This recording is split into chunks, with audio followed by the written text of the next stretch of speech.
Itoophiyaatti lubbuu miiliyoonota baraaruuf arjoomni Jeenivaatti qophaa'ee karoora gadi argamsiisee jira. Lubbuu lammiilee Itoophiyaa miiliyoona 15 ol ta'u atattamaan baraaruuf deeggartoonni Itoophiyaa Jeenivaatti waamicha godhameef maallaqa eegamuun gadi gumaachanii jiru.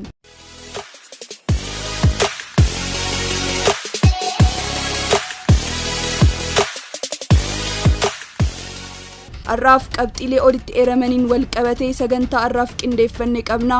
Hanga xumura qophichaatti nu waliin turaa isiniin jecha chaanaalii keenya subscribe gochuun maatii Sinqee production akka taatanis isin affeerree jirra. Hanga xumura qophii keenyatti akka nu faana turtan kabajaan affeerramtanii jirtu. Qophicha keenyas itti fufna.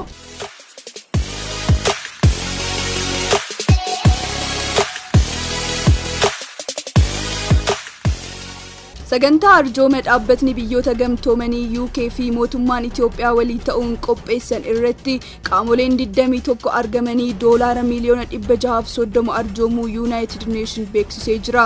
Sagantaan arjooma kun qibxata eebla 17 bara 2024 Switzerland magaalaa Jeenivaatti kan gaggeeffames yommuu ta'u, kaayyoon isaa lammiilee Itoophiyaa miiliyoonaan lakkaa'aman kan sababa hongee lolaa fi walitti bu'uunsaan deeggarsi namoomaa atattamaa isaan barbaachisuuf maallaqa ol walitti qabus ture.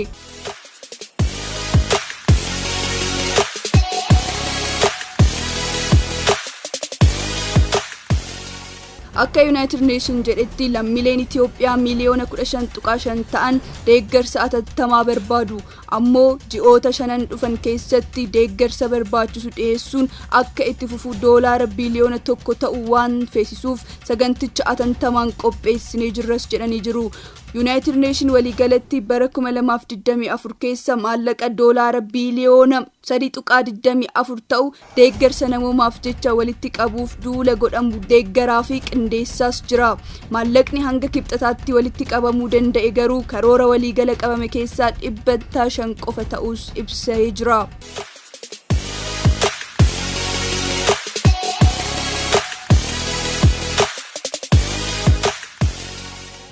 Barreessituu itti aantuu dhimmoota namoomaa dhaabbata biyyoota gamtoomanii Joyce Misiyaa sagantaa arjooma kana wayitaa golaban yeroo namootni walitti dhufnu akkuma sa'aa bo'aa kana goone hojiilee gurguddoo hojjechuun danqaaleerra aanuu dandeenyas jedhanii arjoomtoota yoo galateeffatan US arjooma doolaara miiliyoona 253 gochuuf waadaa galuun biyya guddaa arjoomte ta'uu himanii jiru.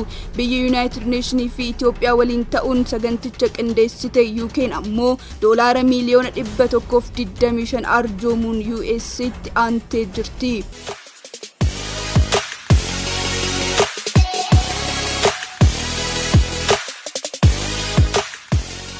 Namoota miiliyoona 15 ol ammatti gargaarsa argachaa jiranitti dabalataan ji'oota hanga fulbaana jiran keessatti namootni dabalataa miiliyoona 10 ta'an hanqina nyaataaf saaxilamuu malu jechuun dhaabbanni biyyoota gamtoomanii tilmaamees jira.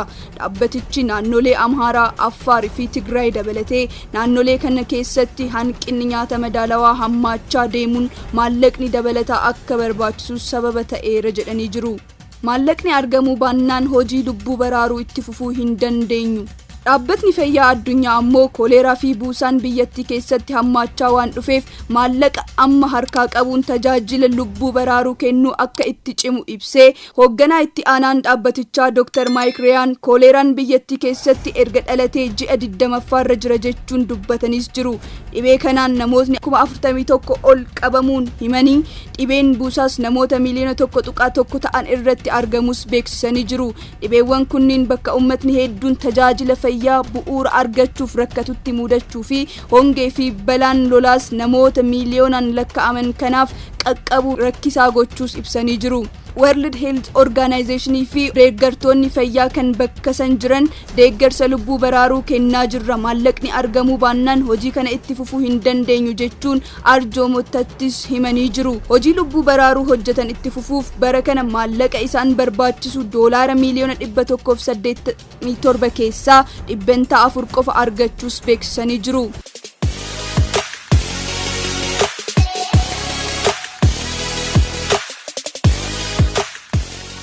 mootummaan Itoophiyaa uummata rakkoolee adda addaarra kan ka'e deeggarsa nyaata atattamaa barbaadan kanaaf akka oolu doolaara miiliyoona 250 ta'u kan ji'oota muraasa dhufaniif oolu dhiyeenya kana gadhiisuu ibseera. Itoophiyaan naannolee adda addaa keessatti walitti bu'iinsa waggootaaf gaggeeffamaa turee fi ammas gaggeeffamaa jiru namoota miiliyoona lakkaa'amu buqqisiisee jira. Balaan hongee fi lolaanis akkasumas lammiilee biyyattii harka deeggartoota akka ilaalanis dirqisiisee jira.